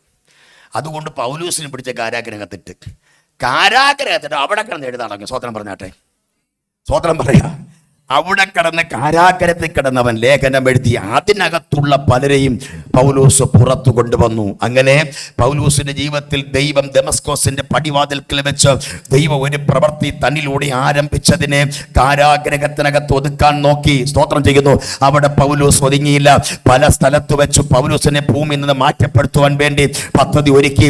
അവിടെയും പൗലോസ് തകർന്നിട്ടില്ല. പക്ഷേ പിന്നെ അവനെ കൊണ്ട് ദീർഘയാത്ര ദൂരം ദൈവം തന്നെ സഞ്ചരിപ്പിച്ചു കർത്താവിന്റെ മഹത്വമുള്ള ശുശ്രൂഷ ചെയ്യാൻ ദൈവം പൗലോസിനെ ഉപയോഗിച്ചു. അങ്ങനെ പൗലോസ് കപ്പൽ കയറി മെലീത്ത എന്ന രാജ്യത്തേക്ക് പോകുമുണ്ടല്ലോ. താൻ സഞ്ചരിക്കുന്ന കപ്പൽ, സ്തോത്രം ചെയ്യുന്നു, തകർന്ന് തരിപ്പണമായി 276 യാത്രക്കാരുമായി പൗലോസ് സ്തോത്രം യാത്ര ചെയ്യുമ്പോൾ ആ കപ്പൽ പാറ സ്ഥലങ്ങളിൽ അകപ്പെട്ട് ആ കപ്പൽ കാറ്റടിച്ചു, പാറയിൽ ഇടിച്ച് ആ കപ്പൽ തകർന്ന് തരിപ്പണമായി. സ്തോത്രം. പക്ഷെ ഒരു കാര്യം പൗലോസിനോട് ദൈവം പറഞ്ഞു, പൗലോസേ, നിങ്ങൾ സഞ്ചരിക്കുന്ന കപ്പലിനല്ലാതെ നിന്നോടൊപ്പം സഞ്ചരിക്കുന്ന 276 യാത്രക്കാരെ പ്രാണന് ഒരു കേടും വരത്തില്ല. കരമുയർത്തി ദൈവത്തെ സ്തോത്രം പറയാം മക്കളെ, സ്തോത്രം. കപ്പൽ തകരും, പക്ഷെ യാത്രക്കാർക്ക് കേട് സംഭവിക്കത്തില്ല. നമുക്കറിയാം, ലോക ചരിത്രത്തിൽ ഏറ്റവും 1500 ആൾക്കാർ ഒരുമിച്ച് സഞ്ചരിച്ച ഒരു കപ്പലാണ് ടൈറ്റാനിക് കപ്പൽ. ലോക ചരിത്രം കുറിക്കുന്ന ഒരു കപ്പൽ ടൈറ്റാനിക്. 1500 യാത്രക്കാരുമായി യാത്ര സഞ്ചരിച്ചു പോകുമ്പോൾ കേവലം ഒരു മഞ്ഞക്കട്ടയിൽ നമ്മൾ കൈ തൊടുമ്പോൾ ഉരുകിപ്പോകുന്ന മഞ്ഞിൽ ചെന്ന് കപ്പൽ ഇടിച്ചപ്പോൾ കപ്പലും തകർന്നു. 1500 യാത്രക്കാർ അന്ന് നഷ്ടപ്പെട്ടു. പക്ഷെ 276 യാത്രക്കാർ കപ്പലുമായി പാറയിലിടിച്ച് തകർന്നിട്ടും കപ്പൽ തകർന്നിട്ടും 276 യാത്രക്കാരെ പ്രാണന് ഒരു കേടു സംഭവിക്കാതെ ദൈവം എത്തിക്കേണ്ട തുറമുഖം എത്തിച്ച് വിശ്വസിക്കുന്ന മക്കൾ ഒന്ന് കാലം അടിച്ച് ദൈവത്തിന് സ്വന്തം ചെയ്യാമോ? നിങ്ങളെ കുറിച്ച് ദൈവത്തിന് പദ്ധതി ഉണ്ടെങ്കിൽ എന്തൊക്കെ തകർച്ചകളും നിങ്ങളെ പ്രാണനെ ഭൂമിയിൽ നിന്ന് മാറ്റപ്പെടുത്തുമെന്ന് പിശാച് വെല്ലുവിളിച്ചാലും നിങ്ങളെ പ്രാണനെ നശിപ്പിക്കാൻ ദൈവം അനുവദിക്കത്തില്ല. നിങ്ങളെ കൊണ്ട് ചെയ്യേണ്ട കാര്യം ദൈവം ചെയ്യിച്ച് അടങ്ങൂ. 2 കരങ്ങളെ ചേർത്തടിച്ച് ദൈവത്തിന് ചേർന്ന് സ്തോത്രം ചെയ്യാം. ഹല്ലേലൂയ. ഈ പഴയ നിയമത്തിനകത്ത് ഒരു കാര്യം കൂടി ഞാൻ അവസാനിപ്പിക്കാം. പഴയ നിയമത്തിൽ ഏറ്റവും പ്രാർത്ഥിക്കുന്ന ഒരു ഭക്തനുണ്ട്, ഏലിയാവ്. പ്രാർത്ഥിക്കുന്ന ഭക്തൻ, പേര് ഏലിയാവ. ഏലിയാവിനെ തകർക്കാൻ വേണ്ടി, ഇങ്ങോട്ട് നോക്കൂ, ഏലിയാവിനെ തകർക്കാൻ വേണ്ടി ഇസ്രായേലിൽ 12 ഗോത്രമുള്ള ഇസ്രായേൽ, അന്നത് ഭരിക്കുന്നത് ആഹാബ് രാജാവാണ്. ആഹാബ് രാജാവ് നോക്കിയിട്ട് പ്രാർത്ഥിക്കുന്ന ഏലിയാവിനെ തകർക്കാൻ പറ്റിയില്ല. അതുകൊണ്ട് ആഹാബ് ഒറ്റ കാര്യം ചെയ്ത് തൊട്ട അയൽ രാജ്യമായ സീദോനിൽ ചെന്ന് 36 ഗോത്രമുള്ള ഒരു സ്വതന്ത്രം പറഞ്ഞാട്ടെ. ഇസ്രായേൽ 12 ഗോത്രമേ ഉള്ളൂ. എന്നാൽ ഇസ്രായേലിലുള്ള ഇസ്രായേൽ സ്ത്രീകളെ പോലെ സൗന്ദര്യമുള്ള സ്ത്രീകൾ ഒരു രാജ്യത്തുമില്ല. ഈ 12 ഗോത്രങ്ങൾ നല്ല സൗന്ദര്യമുള്ള സ്ത്രീകൾ ഉണ്ടായിരിക്കുമ്പോൾ തൊട്ട അയൽ രാജ്യത്ത് 36 ഗോത്രമുള്ള സീദോനിൽ ചെന്ന് സ്വതന്ത്രം ചെയ്യുന്നു. രാജാവ് കല്യാണം കഴിച്ചു. സ്വതന്ത്രം പറഞ്ഞാട്ടെ, സ്വതന്ത്രം പറയാം. എന്താ, ഇസ്രായേലിൽ 12 ഗോത്രമുള്ള നല്ല സൗന്ദര്യമുള്ള സ്ത്രീകൾ ഇല്ലായിരുന്നോ? ഈ സൗന്ദര്യമുള്ള സ്ത്രീകൾ ഇസ്രായേൽ ഗോത്രത്തിൽ ഉണ്ടായിരുന്നപ്പോൾ അവരെ കല്യാണം കഴിക്കാതെ അയൽ രാജ്യമായി ചെന്ന് സീദോന്യ രാജാവായ എൻബല്ലത്തിന്റെ മകളെ ഇസ്തബേലിനെ വിവാഹം കഴിച്ചു. അവിടെ 36 ഗോത്രമുണ്ട്. പുള്ളി അവിടെ ചെന്ന് കല്യാണം കഴിക്കാൻ കാര്യം എന്നാണെന്നറിയാമോ? ഒറ്റ കാര്യമേ ഉള്ളൂ. ഒരു സ്വതന്ത്രം പറഞ്ഞാട്ടെ. ഇസ്രായേൽ എത്ര ഗോത്രമുണ്ട്? 12. സീദോനിലോ 36. 36 12 എത്രയായി? 36 12 ഒന്ന് പറയ്. അപ്പൊ നോക്കൂ, പുള്ളിക്ക് ഒറ്റ പരിപാടിയുള്ള 12 ഗോത്രങ്ങൾ തലകുത്തരം നിന്നിട്ടും പ്രാർത്ഥിക്കുന്ന ഏലിയാവിനെ തകർക്കാൻ പറ്റിയില്ല. അപ്പം 36 ഗോത്രമുള്ള സ്ഥലത്തുനിന്ന് ഒരു പെണ്ണിനെ എടുത്തു കഴിഞ്ഞാൽ ആ 36 ഗോത്രം കൂടെ വന്നാൽ എത്രയായി? അതും കൂടെ ഏലിയാവിനെ കൊല്ലാം. സ്വതന്ത്രം പറഞ്ഞാട്ട് സ്വതന്ത്രം പറ മക്കളെ. പിടികിട്ടിയ അയൽ രാജ്യത്ത് ചെന്നപ്പോൾ അവിടത്തെ ആൾബലവും കൂടെ കൊണ്ടുവന്നിട്ട് ഏലിയാവിനെ തകർക്കാൻ നോക്കിയിട്ട് ദൈവം തന്നിലൂടെ ആരംഭിച്ച പ്രവൃത്തിയെ ഒതുക്കിക്കളയാൻ ആകാവൊക്കെ പദ്ധതി ഒരുക്കിയിട്ട് ഏലിയാവിനെ ദൈവം തകർത്തില്ല. കരമുയർത്തി സ്തോത്രം ചെയ്യാമോ? സൂര്യച്ചന്റെ തണലിൽ കൊണ്ടിട്ട് ഏലിയാവിനെ ഒതുക്കാൻ നോക്കി. ഇല്ല. അവൻ ദൈവം ആരംഭിച്ച ഒരു ദൈവദാസന്റെ സൂര്യച്ചടിക്കോ സ്തോത്രം അതിന്റെ തണലിലോ ആഹാബിനോ ഇസബേലിനോ തകർക്കാൻ ദൈവം വിട്ടുകൊടുക്കത്തില്ല. എന്നറിയാമോ? ദൈവം ആരംഭിച്ച പ്രവൃത്തിയെ അതിന്റെ അവസാനം കാണാതെ നമ്മുടെ പ്രാണനെ തൊടാൻ ദൈവം അനുവദിക്കത്തില്ല. അത് എന്തൊക്കെ മാരക രോഗം വന്നാലും ദൈവം നമ്മളിൽ കൂടെ ആഗ്രഹിച്ചിരിക്കുന്ന പദ്ധതി ദൈവം നമ്മളിലൂടെ ചെയ്ത് അവസാനിപ്പിക്കാതെ നമുക്കൊരു തകർച്ചയില്ല. അതിന് ക്യാൻസർ വന്നാലും സ്വന്തം ചെയ്യുന്ന, അതിന് ട്യൂമർ വന്നാലും, അതിന് വാഹനാപകടം വന്നാലും ദൈവം നമ്മളെ കൂടെ ആഗ്രഹിച്ച ദൈവത്തിന്റെ പദ്ധതി നിറവേറ്റാതെ നമ്മുടെ പ്രാണനെ ഭൂമിയിൽ നിന്നും എടുത്തു മാറ്റാൻ ആർക്കും കഴിയത്തില്ല എന്ന് വിശ്വസിക്കുന്നവരുണ്ടെങ്കിൽ 2 കരങ്ങളെ ചേർത്തടിച്ച് യേശുവിന്റെ അധികാരമുള്ള നാമത്തിൽ, യേശുവിന്റെ അധികാരമുള്ള നാമത്തിൽ ഞാൻ എന്റെ വാക്കിന്നിവിടെ നിർത്താൻ വേണ്ടി പോകുന്നു. എന്റെ മുമ്പിൽ പറഞ്ഞിരിക്കുന്ന സമയം ഏകദേശം തീരാറായി. സിയോനിൽ നിന്നും ഇസ്രായേലിന്റെ രക്ഷ വന്നെങ്കിൽ ദൈവം തൻ്റെ ജനത്തിൻ്റെ സ്ഥിതി മാറ്റുമ്പോൾ യാക്കോബ് സന്തോഷിക്കും, ഇസ്രായേൽ ആനന്ദിക്കും. സ്തോത്രം ചെയ്യുന്നു. രക്ഷ അവരെ തേടി വന്നപ്പോൾ രക്ഷ അവരെ മുമ്പിൽ രക്ഷകനെ കാണാൻ കഴിഞ്ഞില്ല. പക്ഷേ രക്ഷയുടെ അനുഭവങ്ങൾ പഴയ നിയമത്തിലെ പിതാക്കന്മാർ അനുഭവിച്ചു. അതുകൊണ്ടാണ് ഒരിക്കൽ മോശ ഇസ്രായേൽ മക്കളോട് ചെങ്കടലിന്റെ തീരത്ത് വെച്ച് മോശ പറഞ്ഞൊരു പദമുണ്ട്: ഇന്ന് കണ്ട മിസ്രയീമ്യരെ ഇനി ഒരിക്കലും നിങ്ങൾ കാണത്തില്ല. അടുത്ത പറഞ്ഞ പദമാണ് യഹോവ ഇന്ന് നിങ്ങളുടെ മേൽ രക്ഷ അയച്ചിരിക്കുന്നു. കരമുയർത്തി സ്തോത്രം ചെയ്യാമോ? രക്ഷ. പക്ഷേ രക്ഷ അവര് രക്ഷകനെ കണ്ടില്ല. രക്ഷയുടെ അനുഭവങ്ങൾ അവർ വിടുതലായി അനുഭവിച്ചു. അവരെ മുമ്പിൽ ചെങ്കടൽ വഴി മാറിക്കൊടുത്തു. ലക്ഷക്കണക്കിന് ഇസ്രായേൽ മക്കൾ ഉണങ്ങിയ നിലത്തൂടെ അവരക്കരെ കയറി. സ്തോത്രം ചെയ്യുന്നു. അത് രക്ഷയുടെ മാർഗമാണ്. സ്തോത്രം. ഇന്ന് രാത്രിയില് ആ രക്ഷ നമ്മളെ തേടി വരുമ്പോൾ നമ്മുടെ സ്ഥിതി മാറും, നമ്മുടെ അവസ്ഥയ്ക്ക് വ്യത്യാസം വരും, നമ്മുടെ അനുഭവങ്ങൾ മാറും, നമ്മുടെ ചരിത്രങ്ങൾ മാറും. അങ്ങനെയാണെങ്കിൽ ഒരു നിമിഷം നമുക്ക് എഴുന്നേറ്റ് നിൽക്കാമോ? ഒരു നിമിഷം എഴുന്നേറ്റ് നിന്ന് നമ്മൾ സ്തോത്രം ചെയ്യുന്നു. സിയോനിൽ നിന്നും ഇസ്രായേലിന്റെ രക്ഷ വന്നെങ്കിൽ ദൈവം തൻ്റെ ജനത്തിൻ്റെ സ്ഥിതി മാറ്റും. ഞാൻ സമയം വളരെ ക്ലിപ്തപ്പെടുത്തിയ ഇന്നിവിടെ ഓട്ടിച്ച് ചില കാര്യം പറഞ്ഞത്, ചരിത്ര പശ്ചാത്തലത്തെ ഏടുകളൊന്നും പറയാതെ ഒരു ആത്മീക ശുശ്രൂഷ ചില നിമിഷം കൊണ്ട് ചെയ്യുവാൻ ദൈവത്തിൻ്റെ ആത്മാവ് നമുക്ക് അവസരമൊരുക്കിയെങ്കിൽ, ഇവിടെ നിൽക്കുന്ന ഓരോ മക്കളുടെ ആത്മാവ് പറയുന്നു,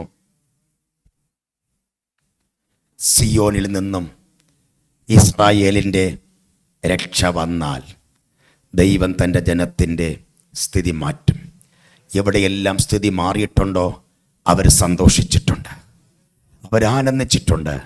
PPC പ്രവർത്തനത്തിലൂടെ, PPC കുടുംബ സംഘത്തിലൂടെ ആയിരക്കണക്കിന് കുടുംബത്തിൻ്റെയും തലമുറയുടെയും സ്തോത്രം ചെയ്യുന്നു രക്ഷ കണ്ടിട്ട് അവർ സന്തോഷിക്കുവാനും ആനന്ദിക്കുവാനും ഈ ദിവസങ്ങൾ നമ്മുടെ ഈ പ്രവർത്തനത്തിലൂടെ കർത്താവ് ചെയ്യട്ടെ.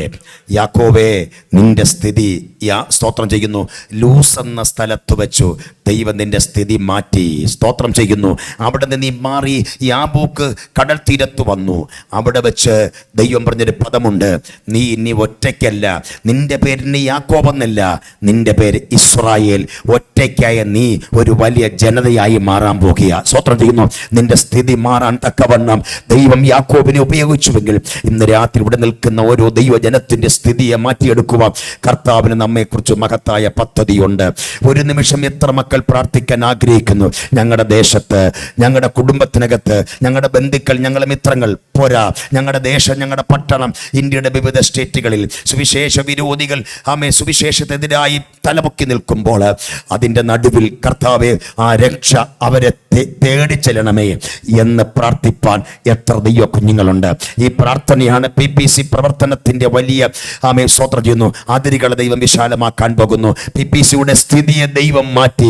അടുത്ത വർഷം ഇവിടെ മീറ്റിംഗ് വെക്കുമ്പോൾ നമ്മുടെ കർത്താവിന്റെ വരവ് താമസമാണെങ്കിൽ പ്രവർത്തന വിശാലതകൾ, പുതിയ പുതിയ പ്രവർത്തനങ്ങൾ ഇതിനോട് ചേർന്ന് നിന്നെന്ന് പ്രിയ ഷാജു അച്ചായം പറയത്തക്ക രീതിയിൽ ഇന്നത്തെ പ്രാർത്ഥന, ഈ വർഷത്തെ ഈ മീറ്റിംഗ് അതിന് ദൈവം മുഖാന്തരമാക്കി തീർക്കാൻ പോകുന്നു. സ്ഥിതി ദൈവം മാറ്റാൻ പോകുന്നു.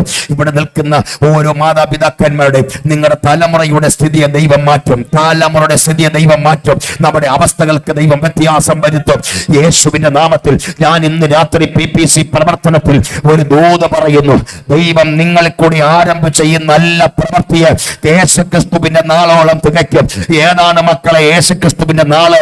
ആ നാൾ എപ്പോഴെന്നറിയാമോ? പറയാം, കർത്താവ് തൻ ഗംഭീര നാദത്തോടും പ്രധാന ദൂതന്റെ ശബ്ദത്തോടും ദൈവത്തിന്റെ കാതളത്തോടും തന്റെ കോടാനകോടി ദൂതന്മാരുമായി ആകാശമേഘത്തിൽ പ്രത്യക്ഷപ്പെടുന്നതുവരായ PPC പ്രവർത്തനം ഈ ഭൂമിയിൽ വളർന്നുകൊണ്ടിരിക്കാം. അതിനെ തളർത്താൻ ഒരു ശക്തിക്കും കഴിയത്തില്ല. നമ്മുടെ ഓരോ പ്രവർത്തനങ്ങൾ, ഓരോ ആത്മീയ പ്രവർത്തനങ്ങൾ, രക്ഷയുടെ മാർഗം ചില കുടുംബങ്ങളില്, ചില രാജ്യങ്ങളില്, ചില ദേശത്ത്, ചില തലമുറയിലേക്ക് അത് കയറി ചെല്ലട്ടെ.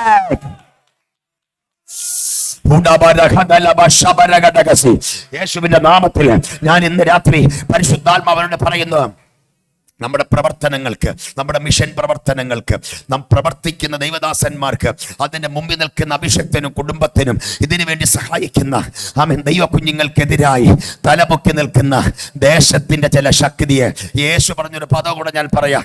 യേശു പറഞ്ഞു, ദേശത്തിലെ ബലവാനെ പിടിച്ചു കെട്ടിട്ടല്ലാതെ അവന്റെ കോപ്പ് കവരാൻ കഴിയത്തില്ല. നമ്മൾ ഈ വർഷം ഇന്നത്തെ പ്രാർത്ഥന കൊണ്ട് നമ്മുടെ പ്രവർത്തനങ്ങൾക്കും നമ്മുടെ കുടുംബത്തിനും നമ്മുടെ തലമുറകൾക്കും എതിരായി തലപൊക്കി നിൽക്കുന്ന ആ ബലവാന്റെ ശക്തിയെ നമ്മൾ ഒരുമിച്ച് ശാസിക്കാൻ പോവുക. ഇവിടെ നിൽക്കുന്ന അഭിഷക്തന്മാര് ഞങ്ങൾ ഒന്നിച്ച് ശാസിക്കാൻ പോകുന്നു. സ്വതന്ത്രം ഞങ്ങൾ ശാസിക്കുമ്പോൾ നിൽക്കുന്ന മക്കൾ ആ സമയത്ത് കൈയടിച്ച് ആരാധിക്കണം. അപ്പം ബലവാന്റെ ശക്തി തകരും. നോർത്ത് ഇന്ത്യ പ്രവർത്തിക്കുന്ന അഭിഷക്തന്മാർക്കെതിരായി ചില ബലവാന്റെ ശക്തികൾ വാഴ്ചകളെയും അധികാരങ്ങളെയും ആയുധവർക്ക് നിലത്തുറപ്പിച്ച് ക്രൂശിൽ ജയോത്സവം കൊണ്ടാടിയ യേശുവിന്റെ നാമത്തിൽ PPC പ്രവർത്തനങ്ങൾക്ക്, സുവിശേഷ പ്രവർത്തനങ്ങൾക്ക് രാജ്യത്തിന്റെ വിവിധ ഇടങ്ങളിലും സ്റ്റേറ്റുകളിലും തലപൊക്കി നിൽക്കുന്ന ചില ദേശത്തിന്റെ ബലവാന്റെ ശക്തികളെ സ്വർഗത്തിലും ഭൂമിക്കും സകല അധികാരമുള്ള നസ്രയനായ യേശുവിന്റെ നാമത്തിൽ ഞങ്ങൾ ഒരുമിച്ച് ആ പിശാചിനെ ശാസിക്കുന്നു.